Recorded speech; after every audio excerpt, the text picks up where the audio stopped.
In a quiet mountain village, far from noise and ambition, there lived a man named Haru. Haru was not poor, but he was never satisfied.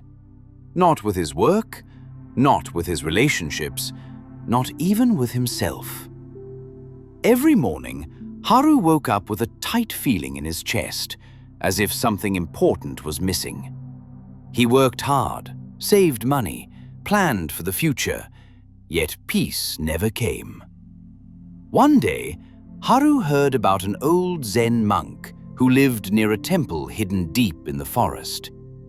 People said the monk spoke very little, but when he did, his words stayed with you forever. Haru decided, if anyone can give me peace, it must be him.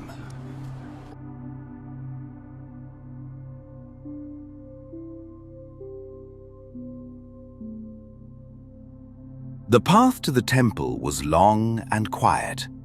Tall trees whispered as the wind passed through them. Birds sang without concern for the future. Haru noticed something strange. The forest felt calm, yet his mind was noisy. Why can't I feel like this? He wondered. By the time he reached the temple, his legs were tired, but his thoughts were even heavier.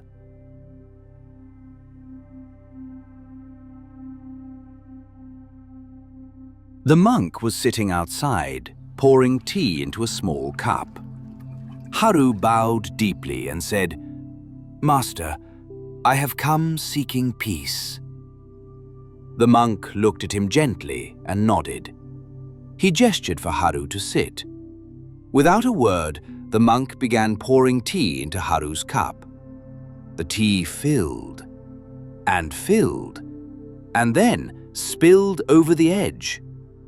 Haru quickly said, "Master, the cup is full. It cannot hold any more." The monk stopped pouring and smiled.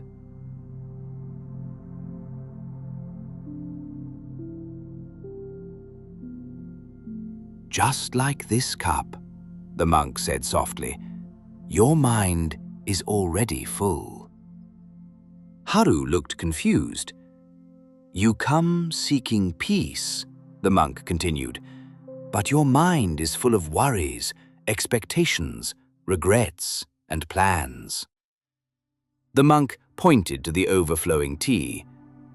"How can I pour peace into a cup that is already full?" Haru felt something shift inside him.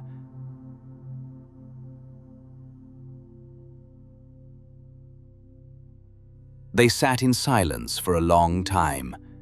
No teaching, no advice, only the sound of wind and distant birds.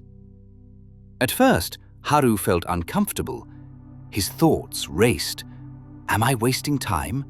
Why isn't he teaching me anything? But slowly, his breathing softened. For the first time in a long while, he wasn't trying to fix anything.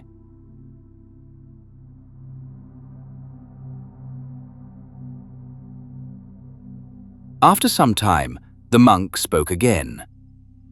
"You do not need to add peace to your life," he said. "You need to remove what blocks it." Haru asked quietly, "How do I empty my cup?" The monk replied, "By noticing what you are holding and gently setting it down. Not forcing, not fighting, just releasing."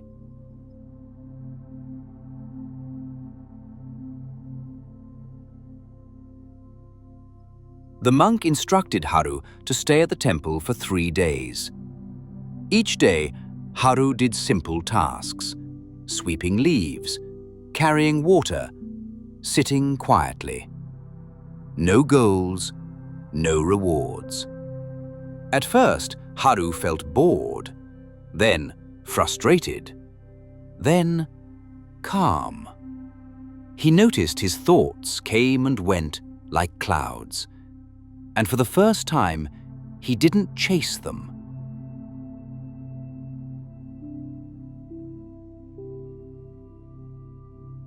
On the third morning, while watching the sun rise through the trees, Haru felt something he had never felt before.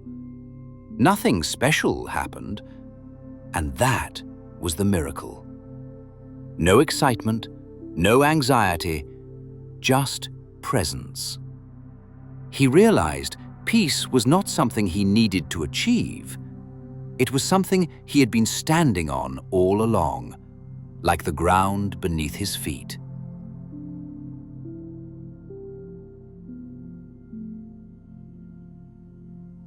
Before leaving, Haru bowed to the monk again.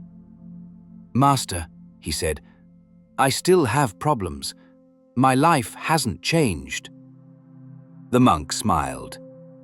"But you have," he replied. "Remember this: a quiet mind is not an empty life. It is a life with space to breathe."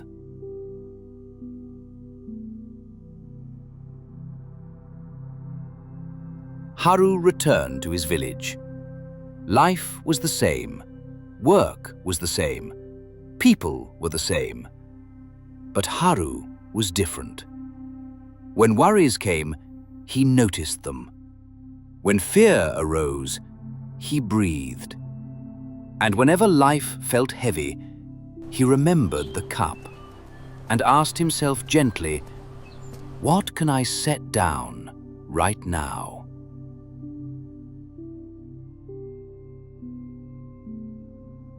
Peace does not come from adding more. It comes from making space.